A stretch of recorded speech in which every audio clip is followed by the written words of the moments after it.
Indians को पता है कि अगर ठीक है, from the minimum capital how can I try to get the maximum output. ये इंडिया ने सीखा है, एज एन इंडियंस हमारे कल्चर में है वो चीज़ कि हमको हसल करके भी हम लोग को लिमिटेड कैपिटल में कैसे काम करना है, that is what we have learned around it. तो एट द सेम टाइम वो पेशेंट कैपिटल हमेशा सपोर्ट करते हैं आपके लॉन्ग टर्म विजन को, but to start off I think that is what we have already done. India में start हो चुका है वो रेवोल्यूशन आना। I think it's a matter of time कि जहाँ पे हम लोग बेसिकली, जैसे गवर्नमेंट भी अभी ये सारे PLI स्कीम्स और ये सब चीज़ लॉन्च करना चालू कर चुकी है, I think investment community will also start understanding कि what is patient capital and how can they do it. अभी क्या है, इन्वेस्टर्स को इमीडिएट रिजल्ट चाहिए, 6 महीने के अंदर इन्वेस्ट करो और 8वें महीने में आपको रिजल्ट चाहिए और 12वें महीने में उनको एग्जिट चाहिए, बाद में फाउंडर सिर्फ कंपनी लेके घूमता रहता है। पेशेंट कैपिटल इज 7 साल साथ में लगना, रुकना और लंबा चलना, that is what is patient capital. But क्या है, क्यों नहीं है पेशेंट कैपिटल इंडिया में? क्योंकि इन्वेस्टर्स क्या के, हम अभी भी अपनी बेसिक नीड्स को ही फुलफिल कर रहे हैं इसलिए? नहीं ऐसा नहीं होता है। इसमें इन्वेस्टर्स का इंटेंट इंपॉर्टेंट है। हाँ, इन्वेस्टर्स को फास्टर रिटर्न चाहिए, आपको फास्टर एंट्री फास्टर एग्जिट चाहिए। बट इन्वेस्टर्स तो यूएस में भी, यूरोप में भी। हाँ, बट दे हैव लर्न ना कि अगर हम लोग लॉन्ग टर्म इन्वेस्टमेंट करते हैं तो हम लोग को लॉन्ग टर्म गेन्स भी हो सकते हैं। इंडिया में आई think that vision from the investment community is still not there. I think that will also help to support lot of founders in India to invest in deep tech over a longer period of time. क्योंकि वो vision कोई investors के पास ही नहीं है यहाँ पे कि अगर हम 5-7 साल इन्वेस्ट करें तो हम लोग को एक रिटर्न्स का मे बी हो सकता है 500x मिल सकता है, जो भी शायद 10x पे रुक जाता है अभी, या तो 2x पे रुक जाता है वैसे।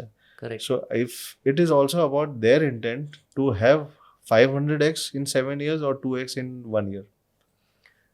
जब हमने शुरुआत की ना तब आपने एक इंटरेस्टिंग चीज़, जब मैं जियो फ़ोन की बात कर रहा था तो आपने बोला कि यार उनका मेन काम था नेटवर्क को बढ़ाना। Their intent was to grow network and not the phone, which is fine. When it comes to AI plus, right, there are other ecosystems around it. बहुत सारी और भी चीज़ें होती हैं जो एक फ़ोन को लॉक करती हैं। जैसे जियो फ़ोन ने नेटवर्क को लॉक करने के लिए जियो फ़ोन लॉन्च किया। हमारे यहाँ पे एक प्ले स्टोर होता है, iOS स्टोर होता है, right, which people have been using.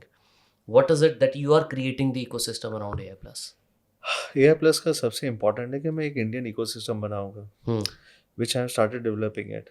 Point number 1, on the software front, hardware front तो मैं अगर इंडिया में आता हूँ तो इकोसिस्टम इंडिया में आना चालू होगा।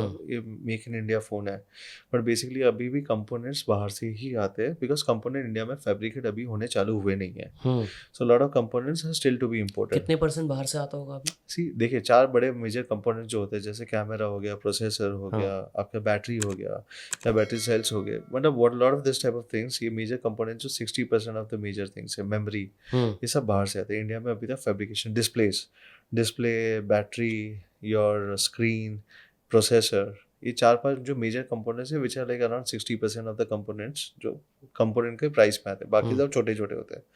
सो दिस गवर्नमेंट आई थिंक काफ़ी पुश कर रही है कि इंडिया में इनका फैब्रिकेशन और इनका यहाँ पे हो रहे हैं। आपने काफ़ी कुछ सुना ही होगा कि चिपसेट का हम लोग कर रहे हैं, ये कर रहे हैं, which I think government is on a right track to do that. तो इंडिया में उसके अलावा जो हम लोग AI प्लस के अंदर कर रहे हैं, बेसिकली इज़ मोर इम्पॉर्टेंट कि bring transparency to the people, कि ट्रांसपेरेंसी कि भाई आपका डेटा यूज़ कैसे हो रहा है, कौन सा ऐप आपका कौन सा डेटा ले रहा है, वॉइस का क्या डेटा ले रहा है, आपका मैसेजेस का क्या डेटा ले रहा है, कॉल्स का क्या डेटा ले रहा है, एक इन्फॉर्म डिसीजन होना चाहिए।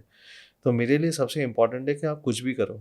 जो मेरा एक डेटा मैंने पढ़ा था कि 50 से 60% ऑफ द ऐप्स जो होते हैं, फ्री ऐप्स जो होते हैं, तो पहली बात तो मैं यही आपके बताना चाहूँगा कि कोई भी चीज़ फ्री में नहीं होती है।